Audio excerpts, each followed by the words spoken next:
हाय learners, आज मैं आपके सामने एक ऐसे टॉपिक पर डिस्कस करना चाहती हूँ इस पे डिस्कस करने के बाद काफ़ी सारे स्टूडेंट्स को फायदा होगा। जैसे आपको पता होगा अगर नीट का पेपर है तो इस पेपर के होने के बाद नेक्स्ट डे आंसर की आएगी, उससे बच्चों को पता चल जाएगा कि उनका क्या स्कोर है और उस स्कोर के हिसाब से उनका एडमिशन की क्या चांसेस हैं, क्या पॉसिबिलिटी है।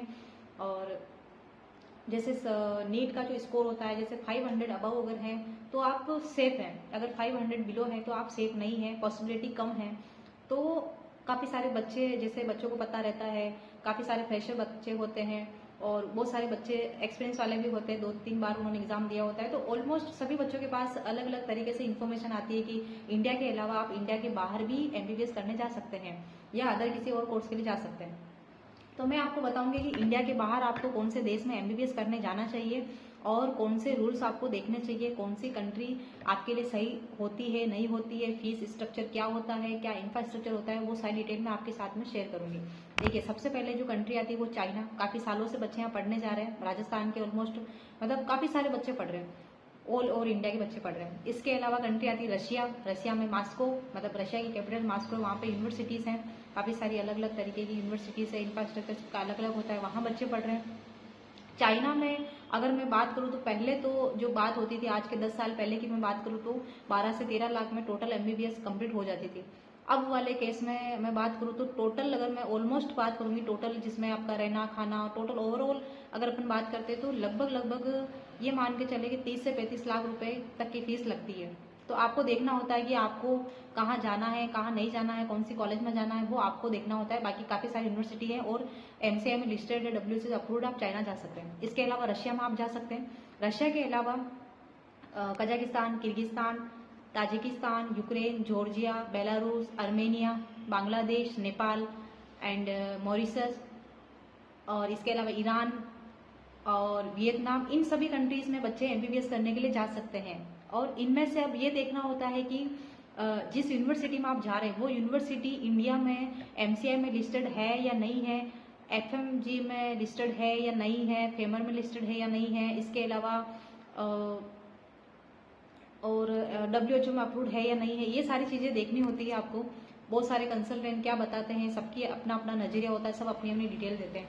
और काफ़ी सारे लोग यूट्यूब पे वीडियो बनाते हैं, वो भी बच्चे देखते हैं, उनसे भी बच्चे कन्फ्यूज होते हैं। तो वो सारी चीज़ें देखनी होती है कि यूनिवर्सिटी कैसी है। फिर उसके बाद बात करते हैं कि फ़ीस डिटेल। फीस वाले केस में इंडिया के बाहर नेपाल को छोड़ के, मतलब मैंने जितनी कंट्री बताई है ना, नेपाल को छोड़ के जितनी भी कंट्रीज है उसका जो पेमेंट स्टार्ट होता है पैकेज, अगर मैं किसी पर्टिकुलर कॉलेज का नाम नहीं ले रही हूँ, पर्टिकुलर किसी भी यूनिवर्सिटी का नाम नहीं ले रही हूँ, लेकिन इन सभी कंट्रीज में नेपाल को छोड़ के 20 लाख से लेकर 35 लाख 40 लाख तक ऑलमोस्ट अलग अलग, इसके बीच में आपको अलग अलग कॉलेजेस के, अलग अलग यूनिवर्सिटीज़ के ऑप्शन मिल जाते हैं। ठीक है, नेपाल वाले केस में जो पुराने कॉलेज या नए कॉलेज है, इनकी अगर मैं बात करूँ तो ऑलमोस्ट 50 लाख से इनके ऑप्शन स्टार्ट होते हैं। ठीक है, अब बात करते हैं कि रहन सहन, खान पीन कैसा है, मौसम कैसा है, वहाँ की दवाइयाँ कैसी है, इलाज करने का मेथड क्या है, वहाँ का कैरिकुलम क्या है, सिलेबस, बुक्स वगैरह क्या चलती है, ये आपको देखना होता है कि इंडिया से मैच हो रहा है या नहीं हो रहा है। क्योंकि अगर आप किसी कंट्री में एमबीबीएस करने जाते हो, मेडिकल के कोर्स के लिए जाते हैं, तो इंडिया में आने के बाद आपको एमसीआई का पेपर देना होता है, जो अब उस एग्जाम का नाम चेंज हुआ है, नेशनल एग्जिट टेस्ट हो चुका है। उस नेशनल एग्जिट टेस्ट को आपको पास करना होता है, उसके बाद ही आपका आगे का प्रोसेस होता है। जैसे पीजी करना है, या आपको अगर डायरेक्टली लाइसेंस लेके प्रैक्टिस करना है, कहीं हॉस्पिटल में जॉब करना है, कुछ भी करना है, लेकिन एमबीबीएस करने के बाद आपका ये प्रोसेस स्टार्ट होता है, एग्जाम क्वालिफाई करने के बाद ही।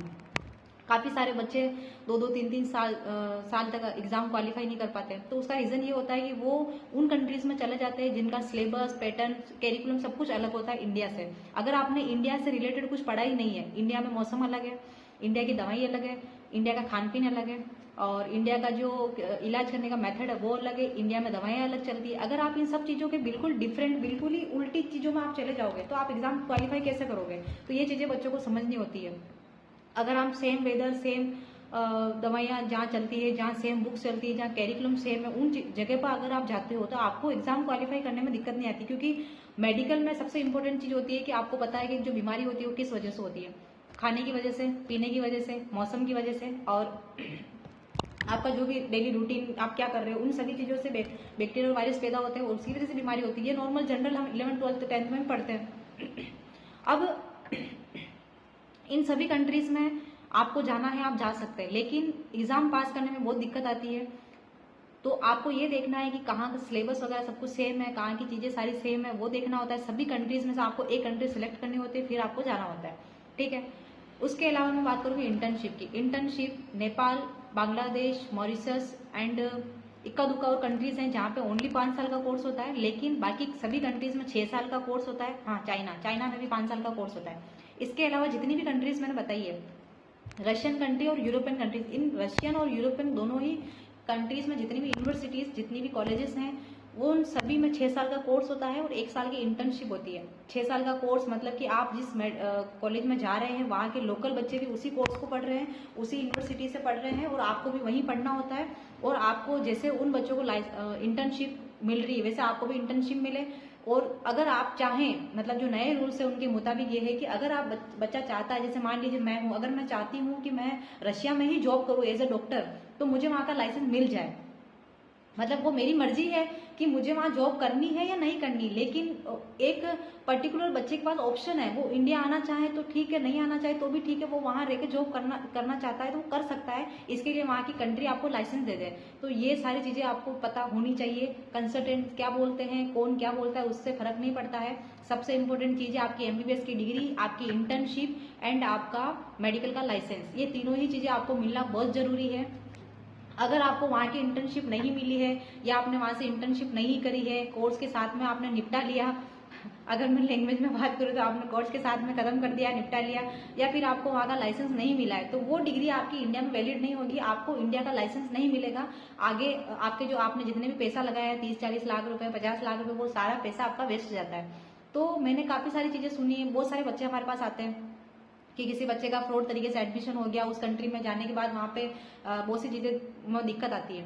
तो सबसे पहली चीज़ की, और दूसरी चीज़ कि आप जिस कंट्री में जा रहे हो उस कंट्री में जो कोर्स में आपने एडमिशन लिया है, जिस कॉलेज में आपने एडमिशन लिया, वहाँ पे पहले ये पता कर ले कि जिस कोर्स में आप जा रहे हो MBBS, तो MBBS का जो सिलेबस है वो वहाँ की लोकल लैंग्वेज में तो नहीं है। मतलब कि लोकल लैंग्वेज का मतलब ये हो गया कि आपको इंग्लिश मीडियम कोर्स में जाना है, या ऐसा नहीं कि आपने जैसे चाइना जा रहे हैं तो चाइनीज लैंग्वेज वाले कोर्स में एडमिशन ले लिया। मतलब कि वहाँ की लोकल लैंग्वेज की क्लासेस अलग होती है। लोकल लैंग्वेज आपको इसलिए पढ़नी होती है कि अगर जैसे मान लो आप किसी हॉस्पिटल में गए, जैसे चाइना है, चाइना के किसी हॉस्पिटल में आप पेशेंट, जैसे आपकी इंटर्नशिप होगी, इसके अलावा आपका जैसे प्रैक्टिस होती है ना आपकी हॉस्पिटल में, जैसे MBBS के दौरान आपका हॉस्पिटल में आपकी ड्यूटी लगती है, जैसे मान लीजिए 2 साल 2.5 साल के बाद आपकी क्लासेस स्टार्ट होती है हॉस्पिटल में। तो आपको पेशेंट को ऑब्जर्वेशन के लिए आप जाते हो, पेशेंट को आप देखते हो।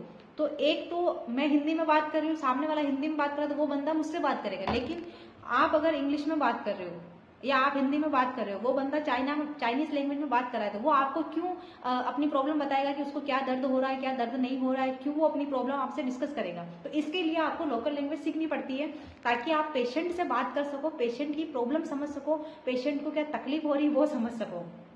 ऐसा नहीं कि आपको पर्टिकुलर उस देश में बसना है उसके लिए लैंग्वेज सीखनी, ऐसा नहीं होता है। किसी भी कंट्री में आप जाओगे आपको लोकल लैंग्वेज में बात करना आना चाहिए ताकि आपके साथ भी किसी तरीके का फ्रॉड नहीं हो जाए। दूसरी चीज़ कि आप पेशेंट से बात करोगे, आप पेशेंट को ऑब्जर्वेशन कर सकते हो, आप वहाँ के डॉक्टर्स के साथ में बातचीत करोगे जो लोकल होते हैं उनके साथ में, तो आपको सारी चीज़ें पता चल जाएगी। जैसे आप अभी जैसे राजस्थान से हैं, राजस्थान से अगर आप साउथ में भी जाते हैं तो आपको साउथ की लैंग्वेज सीखनी पड़ती है, या अगर आप घूमने में जाते हैं तो आपको लैंग्वेज समझ में नहीं आती। तो हर देश में ये होता है, तो लोकल लैंग्वेज का भी एक क्राइटेरिया रहता है। दूसरी चीज़ कि और क्या मैं बताना चाह रही थी MBBS के लिए, हाँ, अगर आपको कोई ऐसा बोलता है कि किसी भी जिस कंट्री में आप जा रहे हैं एडमिशन के लिए कि जो MBBS का कोर्स है वो कोर्स इंटर्नशिप उसके साथ में इंक्लूड है, मतलब कि जो MBBS का कोर्स है और वो कोर्स के साथ में इंटर्नशिप इंक्लूड है, या हमारे पास कोई लेटर है, तो आप उनसे ओरिजिनल वहाँ की गवर्नमेंट का लेटर मांगे कि इंटर्नशिप उसमें इंक्लूड है नहीं है, इंटर्नशिप का क्या प्रोसेस रहेगा, लाइसेंस का क्या प्रोसेस रहेगा, वो सारी डिटेल आप उनसे मांगे। क्योंकि कंसल्टेंट तो एडमिशन करवा के भाग जाते हैं और बच्चे का जो फ्यूचर है वो खतरे में आ जाता है। तो पेरेंट्स भी इन चीज़ों का ध्यान, मतलब जो पेरेंट्स हैं उनको इन चीज़ों का ध्यान रखना चाहिए। यूट्यूब पे वीडियो देखने से और गूगल से इन्फॉर्मेशन निकालने से प्रॉपर डिटेल नहीं मिलती। जो सही गाइडेंस देता है आप उनके पास जाइए, उनके यहाँ से आप एडमिशन लीजिए। जो बच्चे पढ़ रहे हैं ना, पहले से ऑलरेडी जो बच्चे पढ़ रहे हैं उन बच्चों से आप पहले बात करें, वहाँ का माहौल पता करें कि कैसा माहौल है, कैसा नहीं है, एजुकेशन वहाँ का कैसा है, एजुकेशन सिस्टम पता करें, सारी चीज़ें आप देखें। ऑफिशियल उस कंट्री की ऑफिशियल वेबसाइट पर जाए, जो मेडिकल वेबसाइट होती है, मतलब कि एम्बेसी की वेबसाइट होती है, उस पर ऑल इन्फॉर्मेशन मेंशन होती है। यूनिवर्सिटी की वेबसाइट पर भी ऑल इन्फॉर्मेशन मेंशन होती है, आप उन पर जाके देखें, उसके बाद ही किसी भी कंट्री में आप एडमिशन लें। और बाकी अगर किसी तरीके की इन्फॉर्मेशन आपको चाहिए किसी भी कंट्री के लिए, पर्टिकुलर किसी भी कॉलेज के लिए, तो आप मुझे कमेंट में मेंशन कर दीजिए, मैं आपको पूरी डिटेल वहाँ पे आपको लिंक भेज दूँगी। एंड आई होप आपको ये वीडियो अच्छी लगी होगी, किसी बच्चे के लिए हो सकता है हेल्पफुल रहे। Thank you everyone.